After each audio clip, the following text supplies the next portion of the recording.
Sunitha jewellers కొత్త brand Purvi అందమైన 18 grams బంగారు ఆభరణాలు దుబాటు ధరల్లో వివరాలకు సంప్రదించండి. నమస్తే రమగారు. నమస్తే జయ. రమగారు, మనం విక్రమార్కుడు భోజుడు ఈ కథలు చెప్పుకుంటున్నాం. భోజుడు ఒక్కొక్క మెట్టు ఎక్కుతా ఉన్నాడు. ఒక్కొక్క కథ ఏంటి, ఒక్కొక్క మెట్లో 4-5 కథల దాకా వెళ్తున్నాం కదా రమగారు. 7వ మెట్లో ఉన్నాం. 7వ మెట్లో ఉన్నాం. విక్రమార్కుడిని శనీశ్వరుడు పట్టిన కథలో ఉన్నాం. అవునండి. అయితే ఈ మధురా నగరంలో ఉన్నాడు ఈయన. ఆదిత్యుడు అనే పేరు పెట్టుకుని రత్నమాల అనే ఒక కురూపితో, ఒక అనంతుడు అనే పాము, జలధరుడు అనే ఒక కప్ప సహాయంతో ఉంటున్నాడు. ఉంటుంటే రాజుగారి ఈ రత్నమాల మహాసౌందర్యవతిని గమనించి ఇతన్ని వేరే ఒక రాజ్యానికి పంపించి, అది ముండక నగరం అనుకుంటున్నా, నాకు అలాగే గుర్తుంది, మధ్యలో గ్యాప్ వచ్చేసరికి పేర్లు మర్చిపోతున్నాను చూసారు. ఈ ముండక నగరంలో అద్భుతమైన ముత్యాలు దొరుకుతాయి, అక్కడికి వెళ్ళి ముత్యాలు పట్టురమ్మన్నారు. నిజానికి అక్కడ ఏమైంది, అక్కడ ముత్యాలు పుట్టవు, తయారు చేస్తారు కాదు. అక్కడ ఒక ప్రత్యేకమైన కథ ఉంది, నువ్వు మర్చిపోయావు, ప్రేక్షకులు గుర్తుంటుంది. ఆ రాజ్యపు యువరాణి ముత్యాలు రాలితే మౌక్తికాంబ. అయితే ఇంకక్కడి నుంచి ముత్యాలు రావు, అక్కడ ఏదో అయ్యింది క్రైసిస్. వీళ్ళకి తెలుసు, ఈ రాజుకిను ఈ కర్కోటకుడు ఘోటకుడు వాళ్ళకి తెలుసు. కావాలని ఏం చేశారు, అక్కడికి వెళ్తే రాజు దొరికిపోతాడు. ఇతన్ని రాజు అనుకోట్లా, విక్రమార్కుడు అనుకోట్లా, ఆదిత్యుడు అనే కుర్రవాడు.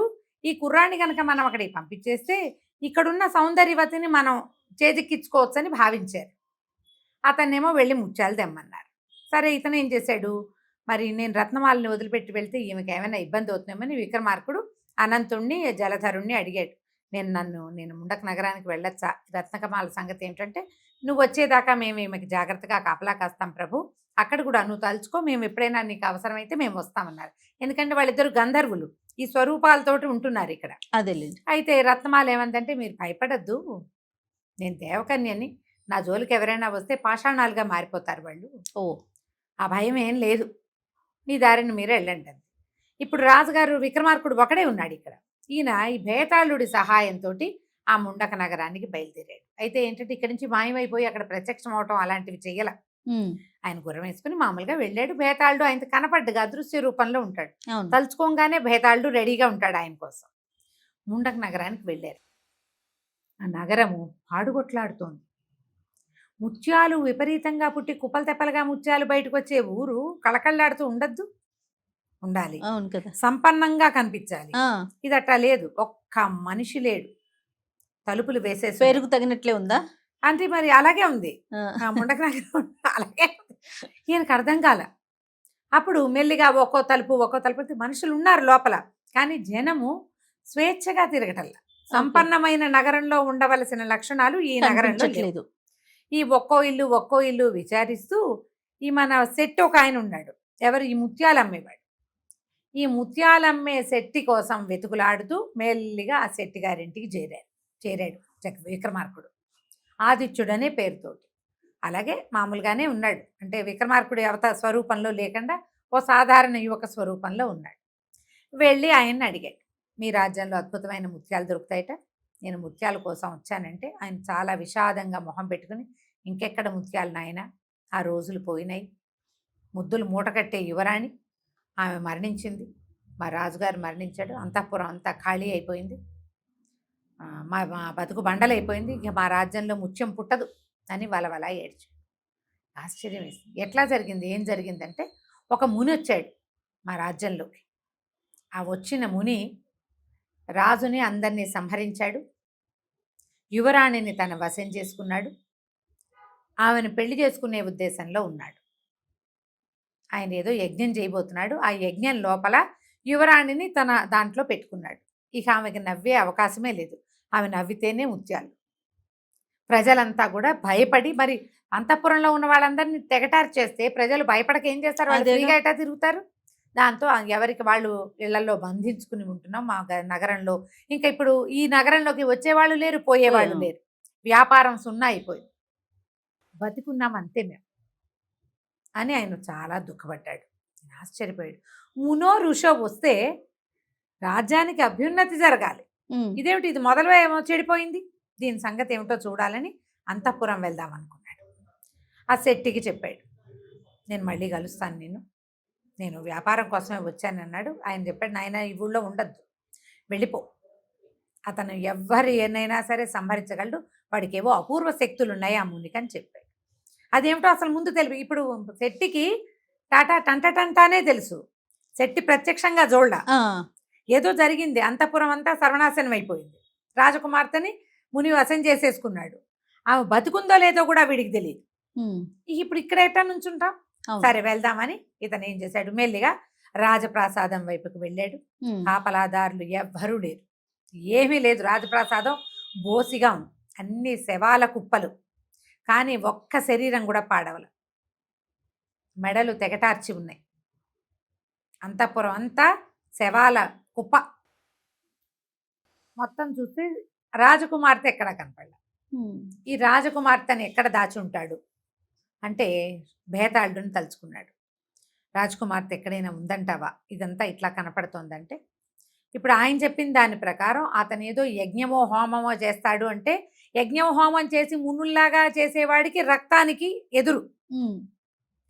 యజ్ఞానికి రక్తం చుక్కబడిన యజ్ఞం పాడైపోతుంది. అంటే వీడు చేసేది యజ్ఞం కాదు, ఏదో క్రియ. ఇంత పీనిగల కుప్పగా ఉన్న దాంట్లో అది కనపడుతోంది అంటే చేస్తున్నారంటే ఇక్కడే ఎక్కడో ఉండుండాలి. అలాంటి క్రియలు శ్మశానాల్లో చేస్తారు. వీడు ఏం చేశాడు, ఈ మునో ఋషో ఈ వచ్చినవాడు ఆ యోగి అన్నవాడు ఈ శవాల కుప్పల మధ్య ఉండుంటుంది ఆ యజ్ఞం చేసే వేదిక ఏదో. దానికోసం నేను చూస్తానని రాజుగారు అంతఃపురం అంతా తిరుగుతుంటే ఆయన యజ్ఞ వేదిక దాని దగ్గర మెడ నరికి పడి ఉన్న యువరాణిని చూశాడు. ఓకే, రాజుని పిలిచాడు, ఇక్కడ ఉంది రమ్మని. ఆమె జీవించి లేదు, మెడ తగటార్చుంది. చంపేస్తాడా, ఆమెను వశం చేసుకోవడం అంటే చంపేయటమా అంటే భయతాళుడు అన్నాడు, ప్రభువు ఇక్కడ ఏదో ఒక విచిత్రం ఉంది, నాకు తెర వెనకాల ఉన్నట్టు తెలుస్తోంది కానీ సరిగ్గా తెలియటల్లా.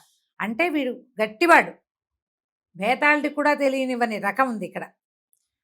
ఈమె మరణించినట్టుంది కానీ ముఖం బాగానే ఉంది, మెడ అయితే నరికేసి ఉంది, ముఖము బాగుంది, శరీరము బాగుంది. ఇప్పుడు ఇక్కడ కనపడుతున్నవన్నీ కూడా మెడలు తగటార్చున్నాయి, డొక్కల్లో ఏదో పొడి చేసి కనిపిస్తున్నాయి, ఒక్క శవము పాడుగాల. కానీ ఇవన్నీ శవాలే, జీవాలు లేవు. ఎట్లా ఉందో చూడు అక్కడ. ఒక పని చేద్దామని నేనేం చేశాడు, అక్కడ అటు ఇటు అయితే అక్కడ ఒక మంత్రదండం కనపడుతుంది. ప్రభు శిరస్సుని అమ్మాయిని శరీరం దగ్గర పెట్టండి, ఈ మంత్రదండం ఆనిస్తే బతుకుతుందేమో చూద్దామన్నాడు. సరే రాజు ఏం చేశాడు, మరి భేతాళుడు ఇచ్చాడు ఐడియా, ఆయనకి అంతా కనపడుతోంది, ఏం చెయ్యాలో తెలియటల్లా. ఆ తల అటు ఇటు పడేసి ఉన్నాయి, తల బాడీ రెండింటిని ఒక లైన్లో పెట్టి ఆ మంత్రదండం పెట్టి ఇట్లా అటు ఇటు ఊపేసరికి రాజకుమార్తె లేచి కూర్చుంది. లేచింది, ఈయన చూడంగానే ఉలిక్కి పడింది, తర్వాత కొంచెం సిగ్గుపడింది. కుర్రాడు ఎదురుగుండా ఉన్నవాడు, ఎవరు మీరు అంది. మళ్ళీ ఏమంది, మీరే ఇలా వేషం వేసుకుని వచ్చారు కదూ అనేసరికి ఈయన అన్నాడు, అమ్మా నేను వేషం వేసుకుని రాలేదు, మీరెవరు, ఇక్కడ ఏం జరుగుతోంది అంటే ఆవిడ కొంచెం దుఃఖంగా మొహం పెట్టి, నేను ఈ రాజ్యపు రాకుమార్తెని, నా పేరు మౌక్తికాంబ, ఈయన ఒక ఋషి మా ప్రాంతానికి వచ్చాడు, ఆయన ఏదో యజ్ఞం చేసుకోవటానికి సహాయం అడగటానికి వస్తే ఆయన వేషం చూసి ఆ కాపాలికుడిలాగా ఉండేసరికి మా తండ్రి ఆయన్ని లెక్క చేయలేదు. దాంతో ఆయన మా మొత్తం అంతఃపురంలో వాళ్ళందరినీ సంహరించి నన్ను తన వశం చేసుకున్నాడు, నన్ను వివాహం చేసుకోమని అడుగుతున్నాడు.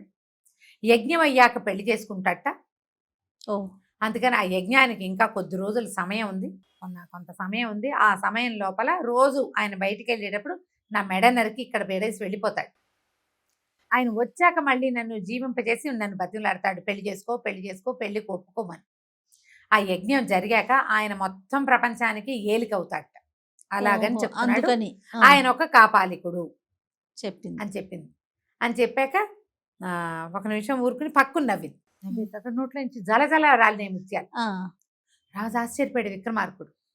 ముత్యాలు రాలినందుకు ఆశ్చర్యంగా ఉంది, ఎందుకు నవ్వొచ్చి ఇంత దుఃఖంలో ఉంది, చుట్టూతా శవాల కుప్పలు, తండ్రి లేడు, నవ్వెందుకు వచ్చిందమ్మా అన్నాడు. నీకు ఎందుకు నవ్వొచ్చింది మౌక్తికాంబ అని అడిగితే ఏం చెప్పను, నేను ఇప్పుడు ఎన్ని రోజుల నుంచో చచ్చి బతుకుతున్నా, ప్రతిరోజు నా తండ్రి ఎక్కడున్నాడో తెలీదు, ఎటు చూసినా పీనికల కుప్పలు, అతను నన్ను జీవింపజేసినప్పుడు నేను వీళ్ళందరినీ చూసి వలవలా ఏడుతున్నాను, నవ్వు అనేది నా జీవితంలో లేదు, మిమ్మల్ని చూసేసరికి ఆశ పుట్టింది, ఎవరో వచ్చాడు, ఇతను నన్ను సేవ్ చేస్తాడని, నన్ను రక్షిస్తాడని అనిపించింది, రక్షిస్తే మాత్రం మొత్తం ఇదంతా శవాల కుప్ప, ఇంకా నా జీవితం ఏముంది, ఇలాంటి పిచ్చి ఆశలు పడుతున్నానని నవ్వొచ్చిందండి నాకు అనేసరికల్లా విక్రమార్కుడు అన్నాడు, నేను నిన్ను రక్షిస్తాను, నేను ఇక్కడికి నీ నోటి నుంచి రాలిపడే ముత్యాలు సేకరించడానికే వచ్చా.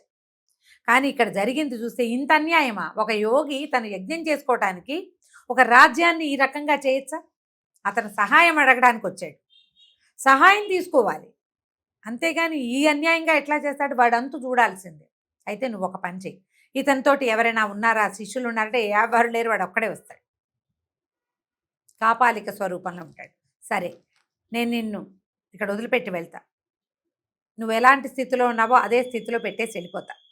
నువ్వు ఈసారి అతను వచ్చినప్పుడు నువ్వు అతనితో కొంచెం ప్రేమగా మాట్లాడి అసలు అతను ఆను పాను గుట్టు కనుక్కోవాలి, నీ వల్ల అవుతుందా అది అన్నాడు.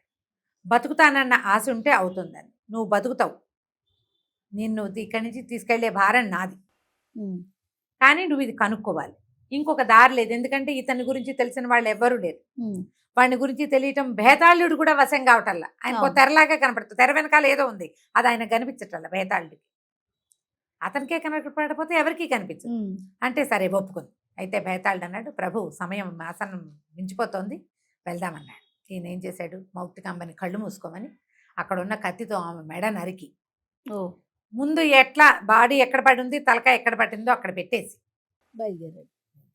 బయలుదేరి వెళ్ళిపోతూ ఈయన ఏమన్నాడు, భేతాళ నువ్వు ఇక్కడే ఉండు, ఒక బల్లి స్వరూపంలో పైన ఉండు, కాపాలికుడు వచ్చే దారిలో ఉండదు, అతను నేను గుర్తుపట్టచ్చు. ఓహో, ఇతను మంత్రాలు కదా, మంత్రాలు మారివాడు, గుర్తుపడతాడు, దూరంగా ఉండు, ఒక బల్లి రూపంలో గోడను అంటిపెట్టు ఉండు. ఈ మౌక్తికాంబ అతని దగ్గర నుంచి ఏం రహస్యం కనుక్కుంటుందో, ఆమె ఎంత వింటుందో నువ్వు అంత వినాలి, నువ్వు ఇక్కడే ఉండు, ఈ విషయం తెలిసాక కాళికాలయానికి రా, నేను అక్కడ ఉంటానని. ఆ ఊర్లో ఒక కాళికాలయం ఉంది. ఈయన ఏం చేశాడు, చకచకా నడుచుకుంటూ వెళ్ళిపోయాడు కాళికాయలకి. మౌక్తికాంబ పడుంది, చచ్చిపడింది. మౌక్తికాంబకి భేతాళుడు ఒకడు ఉన్నాడని, అతడు ఇక్కడే ఉంటాడని తెలియదు. ఆమె పడిపోయిందిగా, ఆమె చంపేశాక ఈ పని చేశాడు, భేతాళుడు ఉండిపోయాడు. చీకటి పడిన తర్వాత వచ్చాడు యోగి, వచ్చి ఏం చేశాడు, యథాప్రకారం అమ్మాయిని బతికించాడు. బతికించేసరికి ఈ పిల్ల లేచి కూర్చుంది, అటు ఇటు చూసి కొంచెం మూతి ముడుచుకుంది. తర్వాత అంది, మీరు రోజు ఇలాగే వస్తారా అని అడిగి, వస్తానన్నాడు. రోజు వస్తున్నాను కదా, అలాగే వస్తానంటే, మీకు ఏదైనా అయితే నా గతి ఏమిటి, నాకు ఆ భయంగా ఉంది అనేసరికి ఈయనకి ఆశ్చర్యం వేస్తారు యోగికి. రోజు వలవలా ఏడ్చి దుర్మార్గుడా, దుష్టుడా, ధూర్తుడా అని తిట్టేది, అలాంటిది ఇవాళ ఏంటి మాట టర్న్ అయింది. ఆయన అడిగాడు, ఎందుకు ఇవాళ ఇలా మాట్లాడుతున్నావు అంటే, కాదు నేను ఆలోచించుకుంటున్నాను, మా వాళ్ళు ఎవ్వరూ లేరు, నాకెవరు దిక్కు, నువ్వే, నన్ను చంపేసిన రోజు బతికిస్తున్నావు, అది రోజు నాకు ఆహారం పెడుతున్నావు, మళ్ళీ జీవించి ఉండడానికి సరిపడా ఆహారం ఇస్తున్నాడు, మరి నేను నీతోటే ఉండాలి కదా, ఇప్పుడు ఇంత పని చేసావు నువ్వు, రేపొద్దున ఎవడైనా ఆచంట మళ్ళీ ఇంకొకటి వస్తే అప్పుడు ఎట్లా అంటే, అయితే నవ్వాడు కాపాలికుడు. అదంత సులువు కాదు, నేను పరమశక్తివంతుడు, నాకు చండిక యొక్క వరం ఉంది ఒకటి, అదేమిటంటే నా మెడ నరకాలి, మొదట మెడ నరకాలి, ఒక్క బొట్టు రక్తం కింద పడినా నాది, దాంట్లో నుంచి ఇంకొక స్వరూపం పుట్టుకొస్తుంది. ఓహో, పడకూడదు, ఒక్క బొట్టు నెత్తురు కింద పడకూడదు, నా తలని యజ్ఞవేదికలో పడేయాలి, యజ్ఞంలో పడేయాలి, అలా చేసి అది కాలేదాకా నా ముండ నేల మీద పడకూడదు, అది గాల్లో ఉండాలి. అలాంటి స్థితి ఉన్నప్పుడే నాకు మరణం సంభవిస్తుంది, అలా చేయగలిగేవాడే నన్ను సంహరించగలడు, అది జరిగే పని కాదు.